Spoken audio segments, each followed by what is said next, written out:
Shalom Bapak Ibu Saudara-saudara terkasih dalam Tuhan Yesus Kristus.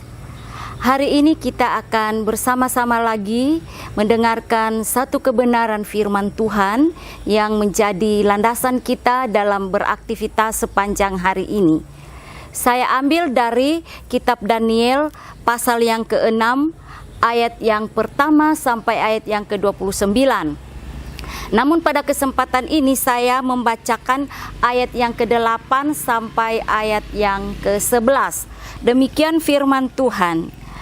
Semua pejabat tinggi kerajaan ini, semua pengusaha dan wakil raja, para menteri dan bupati telah mufakat supaya dikeluarkan kiranya suatu penetapan raja dan ditetapkan suatu larangan, agar barang siapa dalam 30 hari menyampaikan permohonan kepada salah satu dewa atau manusia kecuali kepada tuanku ya raja, maka ia akan dilemparkan ke dalam gua singa.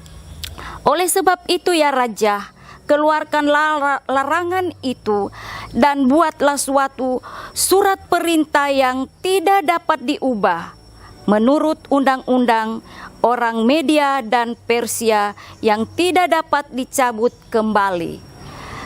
Sebab itu Raja Darius membuat suatu perintah dengan larangan itu. Demi didengar Daniel bahwa surat perintah itu telah dibuat, pergilah ia ke rumahnya. Dalam kamar atasnya ada tingkap-tingkap yang terbuka ke arah Yerusalem. 3 kali sehari ia berlutut, berdoa, serta memuji Allahnya seperti yang biasa dilakukannya. Tema kita pada pagi hari ini adalah ibadah yang sejati. Bapak, Ibu, saudara-saudara yang terkasih di dalam Tuhan Yesus Kristus, teks firman Tuhan ini menceritakan sebuah kisah yang mungkin bagi sebagian orang sulit mempercayainya karena tidak masuk akal. Mana mungkin ada orang yang terluput dari buas dan ganasnya singa. Namun mustahil bagi manusia, tidak mustahil bagi Allah. Daniel dalam teks firman Tuhan ini merupakan contoh dari sekian banyak orang yang mengalami keajaiban kuasa Allah. Ibadah Daniel kepada Allahnya menentukan ia mengalami semuanya itu. Ada 3 hal yang penting yang bisa kita pelajari dari tema kita pada hari ini terkait dengan kehidupan Daniel. Ada 3 hal yang penting. Pertama, iman yang stabil. Itu kita bisa melihat di dalam ayat yang ke-11. Ibadah yang benar dan sejati dilakukan bukan terpaksa. Ibadah yang benar dan sejati dilakukan bukan sewaktu-waktu, itu menghasilkan iman yang stabil dan kokoh, yaitu iman yang tidak bisa digoncangkan oleh situasi dan godaan, bahkan tekanan. Yang kedua, memelihara kebiasaan ibadah yang baik.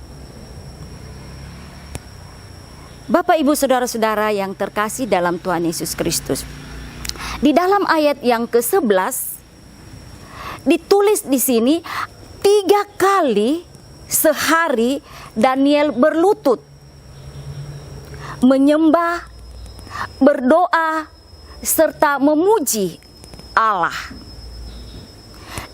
Ini sesuatu yang normal dalam kehidupan ibadah yang benar.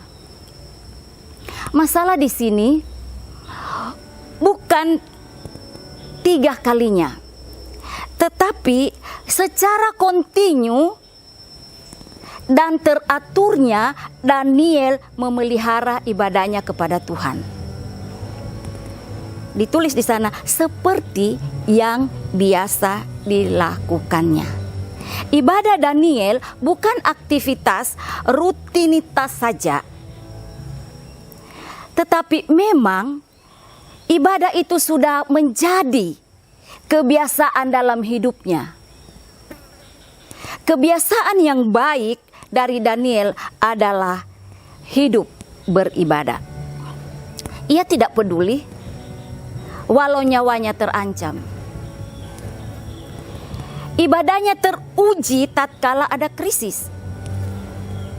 Daniel membuktikan cintanya kepada Tuhan tidak ada batasnya. Apakah aman atau tidak aman? Kita tahu situasi yang diperhadapkan kepada Daniel pada saat itu. Dan yang ketiga, tantangan dalam ibadah.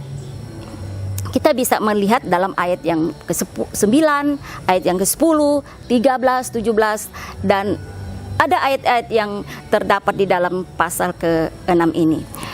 Tantangan dalam ibadah.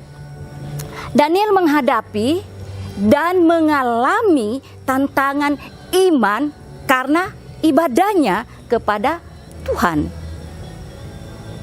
Hikmat dan kepandaian yang dimilikinya dari Tuhan merupakan penyebab iri dan dengki para lawan politiknya. Lampiasan dari iri hati, dengki mereka nampak pada waktu Daniel melakukan ibadahnya. Dengan tipu muslihatnya mereka memperdaya kekuasaan raja untuk mewujudkan rencana jahat itu. Kita bisa melihat dalam ayat yang ke-7 sampai ayat yang ke-10. Hasilnya, Daniel diperhadapkan dengan ujian iman yang luar biasa berat.